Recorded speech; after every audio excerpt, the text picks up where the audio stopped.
Hi everyone, Tim the Plane Man here. Welcome back to Plane Time Red Baron Triplane Edition. This is assembly part 3. I had to cut assembly because it just was too many bits. This is the final part where everything comes together and you'll see the final plane. And I'll pop up a couple of pictures that I just took. I'm really very happy with how that's all turned out.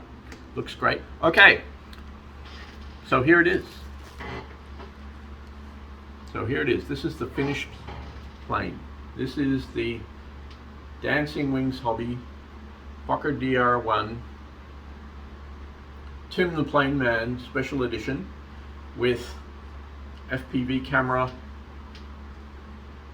FPV video transmitter installed under the top wing there, as you can see, with the Le Fay RC SNL Plus flight controller, giving me some smarts, some stabilization, and most importantly, FPV video. I put the guns in. The guns are mounted a little further forward than they really should be because of how I put the cables, how I ran the cables up just in front of the windshield here, meant that the guns needed to be further forward than they're really supposed to be, but I think it works quite well. I think those machine guns look quite nice there. I've included a whole bunch of electronics in the plane here. I have a FPV camera, I have a GPS, and I have a transmitter, but also there's servos, and the servos, as you know probably from the previous video, are mounted in the top wing here.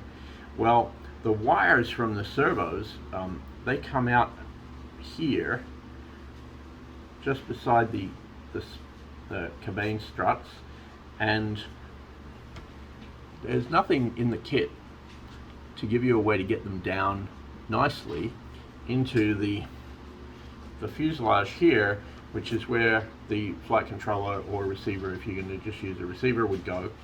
And so what I've actually done with all the wires, the servo wires and the other wires, is the servo wires running up the rear ones here, and I have the FPV camera and video transmitter wires running up the front ones. So you might not need the front ones, but you still definitely need the rear ones. The wires run up the inside, or actually they run right around these, and all I did was I covered them with red electrical tape. Now, as you can see in this side here, looking from the top, what I've actually done is then taken those wires here, fed them back behind the windshield, and I have mounted the windshield into the plane now, fed them back in behind the windshield and taken them down between the guns and into the area in front of the cockpit. I actually think the idea was for the wires to feed in down in through the cockpit here and into the front, and you know, technically that could have been done, but then, you know, as I pointed out before, my cockpit hatch wouldn't work, so kind of solved two birds in one. Now I have my nice little removable hatch, which is waiting for the pilot, still on order.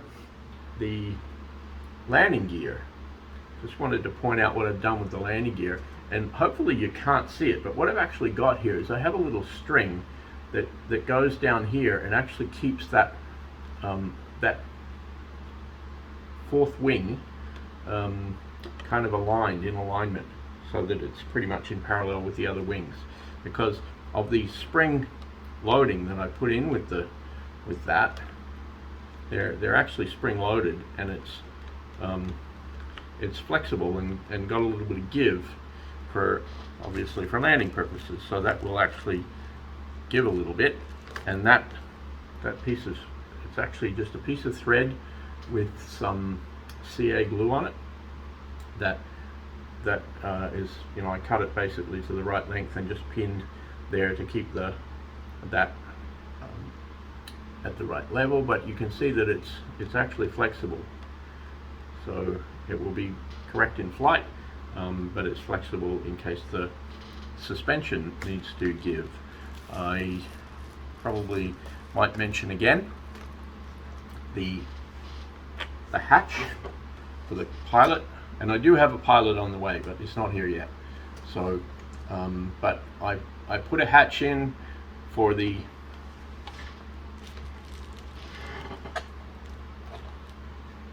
cockpit, and there it is. That comes out, and luckily for me, although I didn't intend this when I built it, it's reversible. So the fact that I built it the wrong way up, and then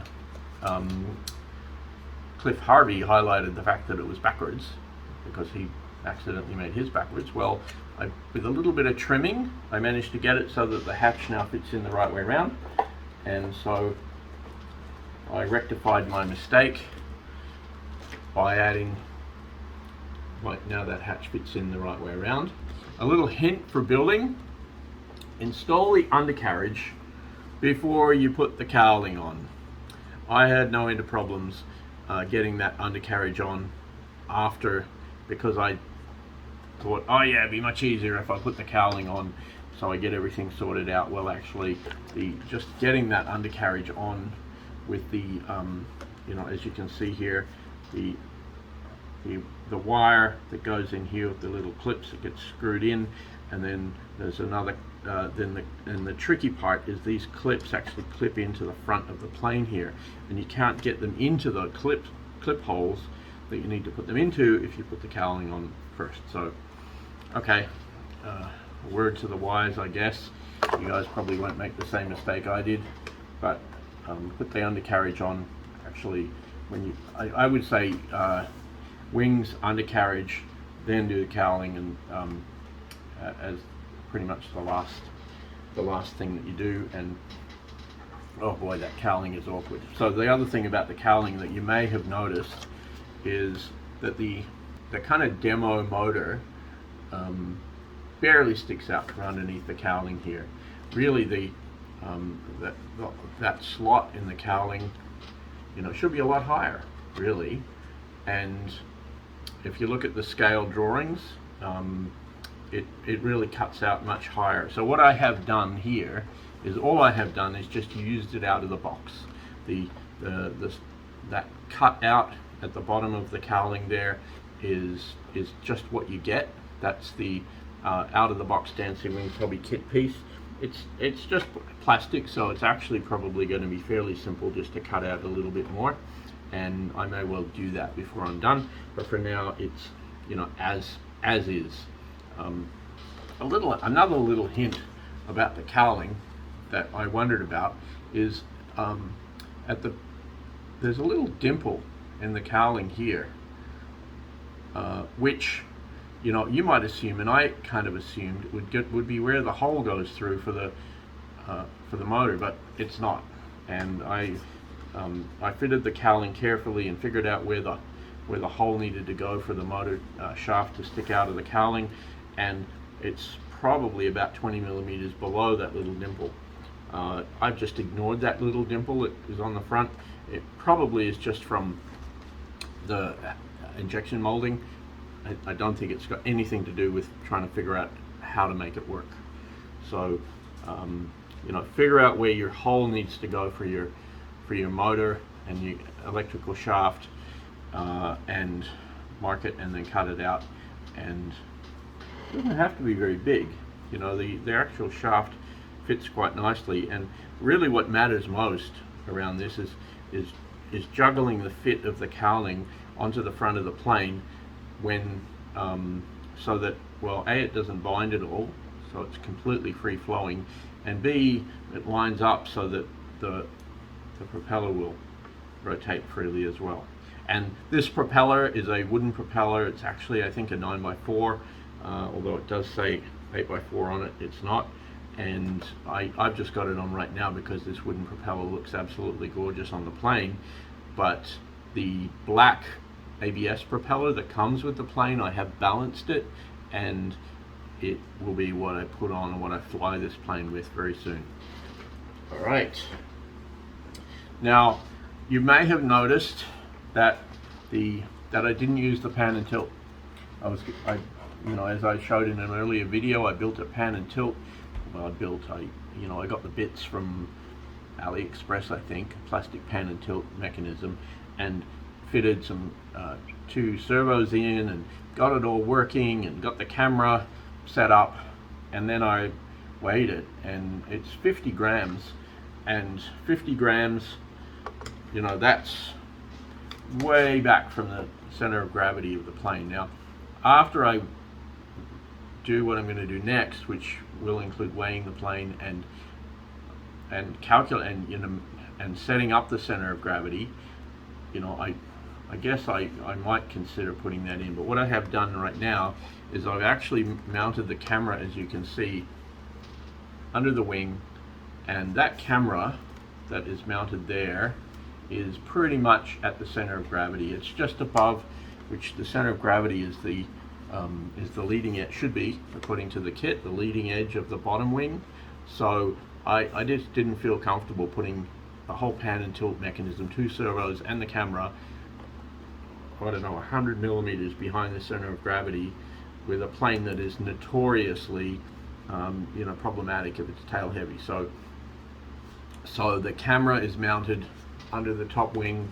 The video transmitter, which transmits the camera signal back to my computer, it'll be, or to a set of goggles, that's also pretty much mounted at the center of gravity. I've done my best to sort of line the weights up so that the camera is a little closer in and the video transmitter is a little closer out because it's lighter, and so hopefully that gets the horizontal mix right. And the GPS, which feeds the GPS signal down to the flight controller, again under the top wing. It's beautiful having a top wing like this.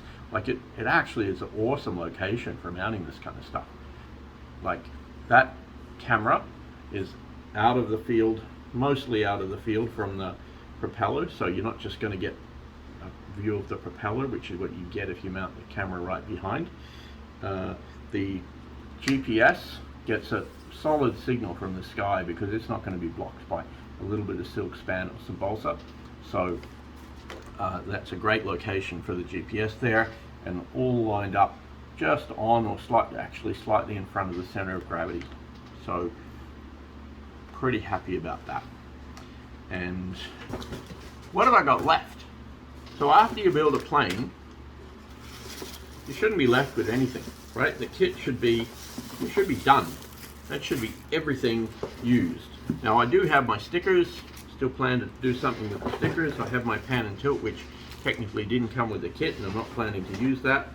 But I've got my propeller, which is the black propeller, which is the one that's going to go up onto the plane, and I've got some decals, which I may or may not use the little moustachy thing for the front of the plane. I noticed that in reality it was never really used, but honestly this is not a full-scale model. Clearly this is more of a symbolic scale, so if I chose to put them on, I suppose it wouldn't be that bad. But that's pretty much everything. So what have we got here? What have we got left? So here we have 2, I think they're about 1.8 millimeter carbon fiber tubes. I know what these are. These are intended to be, what some people call snakes, pretty much. The idea would be that you run the servo rods for the rear servos to the back of the plane through these guys. Now, I missed that on the install. It's really not clearly marked on the plan, but I'm not too worried about it because the steel servo wires that come with the plane are very solid. I don't believe I'll have any issue with them missing the guidance. They also feed through the back of the plane. Several of the formers actually have little holes in them where the rods feed through, so they're not going to flex pretty much out of the way. So although technically I should have used those, I'm not too unhappy about it. there are these.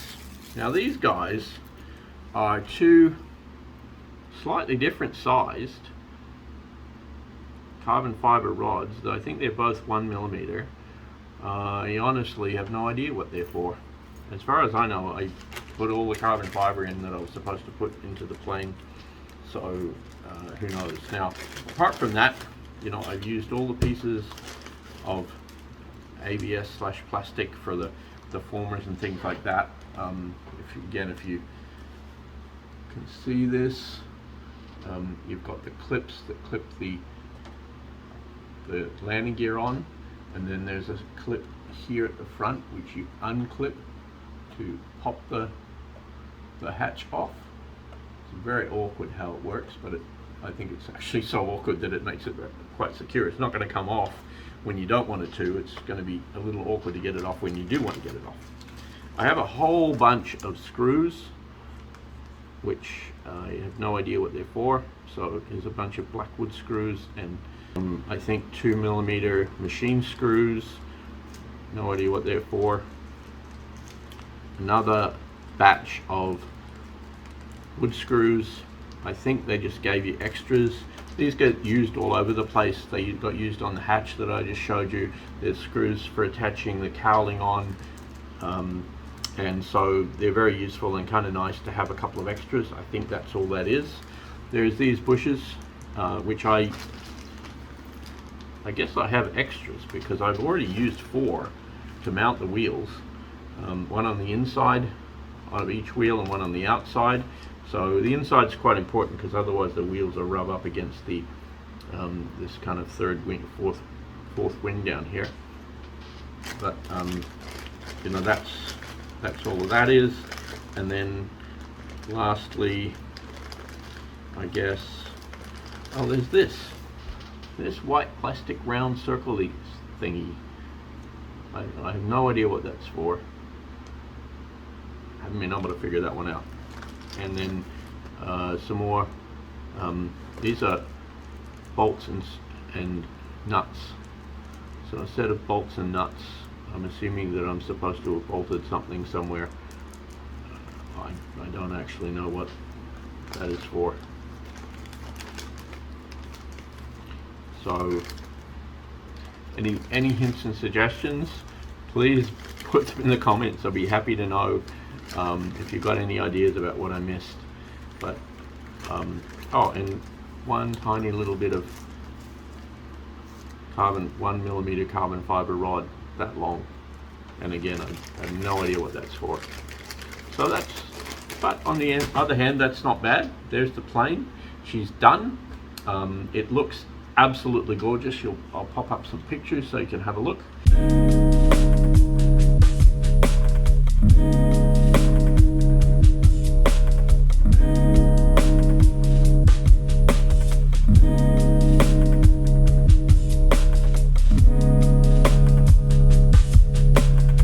Well, 2 things I'm going to do next. One is I'm going to weigh the plane, and then the next thing is I will fire up the electronics and see if everything works. So I've got my transmitter fired up. It's connected to the plane, and let's see what happens if I try moving the ailerons. And look at that. Now, interestingly, I'm fairly sure that they're reversed, but they're working. Let's try the tail feathers. We should see rudder and elevator. So let's try elevator first. That's working, and there's our rudder. Tim the Plane Man, thanks everyone for watching. Please like the video. It really helps. I appreciate it if you do. If you want to subscribe, if you want to see the next step, subscribe, and I'll also be posting some stuff about autopilot, but I'll also be finishing this guy off, and honestly I am so happy. I'm just proud, really happy and proud with how beautiful this model has turned out. It's taken 4 months of solid effort. Couldn't tell you how many hours, but it just looks beautiful. If you like what you're seeing, please hit the like button. Really appreciate it. And if you do want to see more, perhaps consider subscribing. Thanks for watching. Tim the Plane Man, over and out.